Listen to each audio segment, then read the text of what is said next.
Memasuki ke pembahasan yang pertama, yaitu bagaimana filsafat ilmu mengawasi dan memperkuat eksistensi keilmiahan serta nilai-nilai dalam ilmu pendidikan. Nah, seperti yang teman-teman ketahui bahwasanya filsafat ilmu sendiri berperan sebagai landasan yang mengatur arah, sifat, dan tujuan dari suatu ilmu pengetahuan. Sehingga gunanya filsafat ilmu yaitu mengawasi apakah ilmu pendidikan sudah dikembangkan dengan cara yang logis, sistematis, dan sesuai kaidah keilmuan yang benar. Selain itu, filsafat ilmu juga memperkuat eksistensi ilmu pendidikan sebagai disiplin ilmu yang memiliki batasan, objek kajian, dan metode yang jelas. Di sisi lain, filsafat ilmu juga menanamkan nilai-nilai seperti keadilan, kejujuran, kemanusiaan, kebenaran, dan kebijaksanaan sebagai inti dari praktik dan pengembangan ilmu pendidikan, sehingga ilmu tersebut tidak hanya menjadi kumpulan pengetahuan semata, tetapi juga memiliki makna dan manfaat bagi kehidupan. Contohnya nih, ketika merumuskan suatu definisi pendidikan, filsafat ilmu akan memastikan bahwa definisi tersebut benar-benar didasarkan pada pemikiran yang teruji, konsisten, dan juga tidak bertentangan dengan prinsip kebenaran.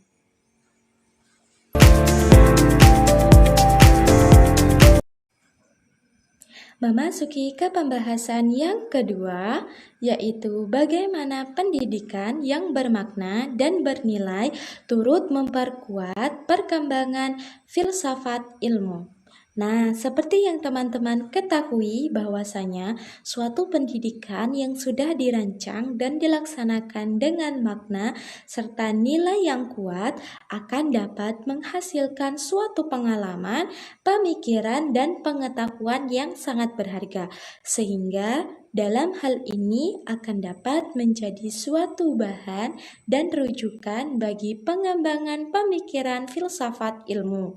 Selain itu, melalui praktik pendidikan yang nyata, kita juga akan dapat menguji, mempertanyakan, dan bahkan mengembangkan konsep-konsep dasar filsafat ilmu seperti ilmu pengetahuan, tujuan pendidikan, dan bahkan makna dari suatu kebenaran. Selain itu juga, suatu pengalaman nyata dalam pendidikan juga dapat memicu pemikiran baru, memperluas wawasan, dan memperluas pemahaman terhadap prinsip-prinsip filsafat sehingga filsafat ilmu terus berkembang dan tidak hanya menjadi suatu teori yang kaku. Contohnya nih, ketika ada salah satu pelaksanaan pembelajaran yang berfokus pada pengembangan karakter dan kemampuan berpikir kritis atau pendidikan yang bermakna. Hal ini akan memunculkan pertanyaan dan pemikiran tentang apa tujuan sebenarnya dari suatu pendidikan.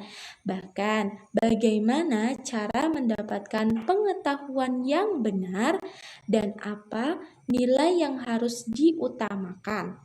Hal ini kemudian juga akan dapat memicu pengembangan pemikiran dalam bidang filsafat ilmu pendidikan.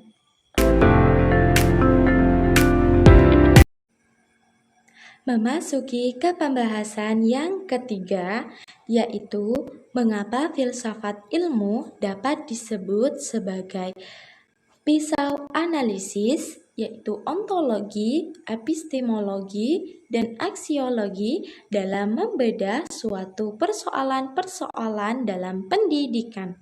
Nah, seperti yang kita ketahui bahwasanya filsafat ilmu sendiri memiliki 3 aspek utama yang fungsinya yaitu sebagai alat untuk menganalisis setiap persoalan pendidikan. Yang pertama yaitu ontologi.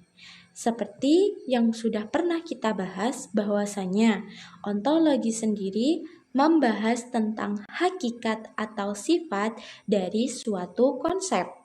Sehingga dalam konteks pendidikan, ontologi sering digunakan untuk menjawab pertanyaan apakah pendidikan itu dan apa hakikat peserta didik, guru, serta proses dari suatu pembelajaran itu, serta apakah sifat dari tujuan dan isi pendidikan. Sehingga aspek ontologi ini akan membantu memahami apa yang sebenarnya menjadi inti dan dasar dari setiap fenomena pendidikan. Yang kedua, yaitu epistemologi. Epistemologi sendiri membahas tentang asal-usul, sifat, batasan mendapatkan suatu pengetahuan. Nah, dalam pendidikan, epistemologi sendiri sering digunakan untuk menjawab pertanyaan bagaimana kita mendapatkan pengetahuan tentang hal-hal dalam suatu pendidikan, serta bagaimana cara mengajarkan dan memahami sesuatu ilmu. Nah, sehingga syarat agar sesuatu dapat disebut sebagai pengetahuan yang sah, aspek epistemologi akan membantu menentukan metode, cara penyampaian, dan cara menguji kebenaran dalam pendidikan tersebut. Yang ketiga, yaitu aksiologi. Aksiologi sendiri membahas tentang nilai kegunaan dan tujuan dari sesuatu konsep. Nah, dalam konteks pendidikan, aksiologi ini sering digunakan untuk menjawab pertanyaan untuk apa sih suatu pendidikan itu dilaksanakan, serta apa manfaat dan dampak dari setiap kebijakan atau praktik dari suatu pendidikan tersebut. Nah, sehingga aksiologi sendiri akan membantu menentukan arah, tujuan, dan standar kebaikan dalam semua aspek pendidikan. Ketiga aspek ini mampu membedah setiap persoalan pendidikan dari sisi hakikat, cara memperoleh pemahaman, dan nilai yang terkandung. Maka dengan hal ini filsafat ilmu dapat disebut untuk memahami dan menyelesaikan berbagai masalah dalam segala bidang. Contohnya nih, saat membedah suatu persoalan, apakah pendidikan hanya berfokus pada penguasaan pengetahuan atau penguasaan pengembangan karakter? Kita akan menggunakan ontologi untuk memahami hakikat tujuan pendidikan, epistemologi untuk menentukan cara dan cara mendapatkan pengetahuan serta nilai-nilai, dan aksiologi untuk menilai nilai dan manfaat dari kedua aspek tersebut bagi kehidupan manusia.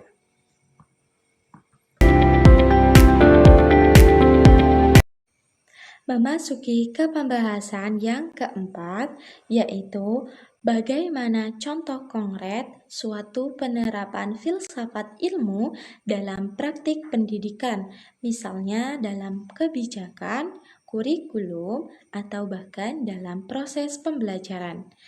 Berikut penjelasannya. Yang pertama, dalam kebijakan pendidikan. Penerapan dilakukan dengan merumuskan kebijakan yang didasarkan pada prinsip-prinsip filsafat ilmu. Misalnya, kebijakan tentang pemerataan akses pendidikan didasarkan pada aspek aksiologi yang menekankan nilai keadilan dan nilai kesetaraan.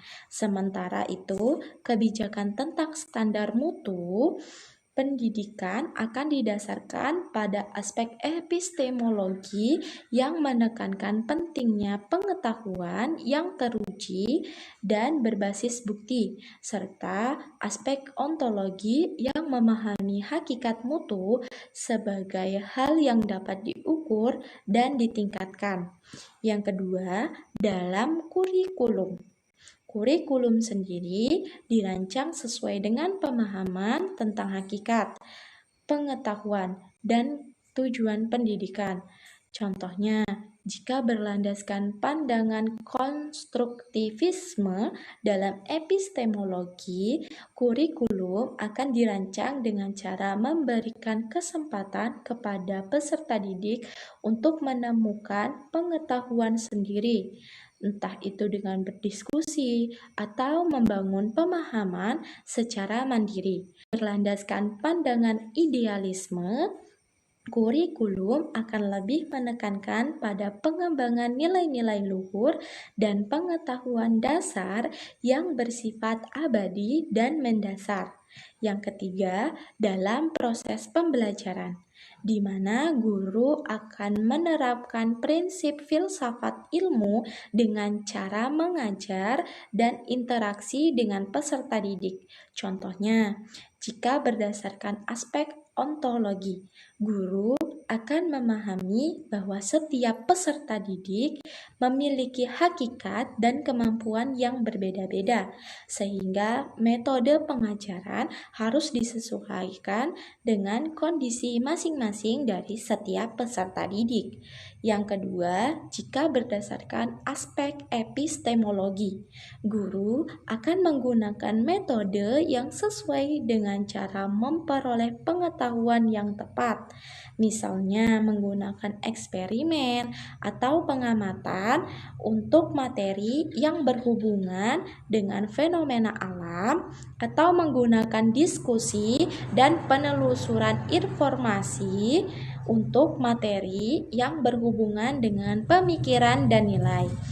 Yang ketiga, jika berdasarkan aspek aksiologi, maka guru akan selalu mengutamakan nilai kejujuran, tanggung jawab, dan rasa hormat dalam setiap kegiatan pembelajaran, serta menekankan manfaat dan kegunaan dari materi yang sudah diajarkan bagi kehidupan sehari-hari di peserta didik.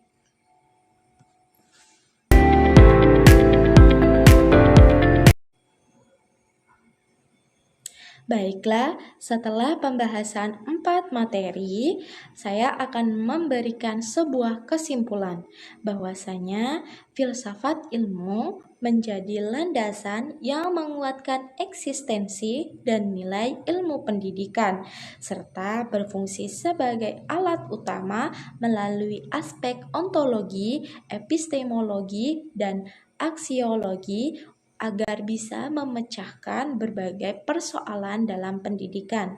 Namun sebaliknya, praktik pendidikan yang bermakna dan bernilai juga akan turut mendorong perkembangan pemikiran filsafat ilmu, dan prinsip-prinsipnya dapat diterapkan secara nyata dalam kebijakan atau kurikulum maupun proses pembelajaran.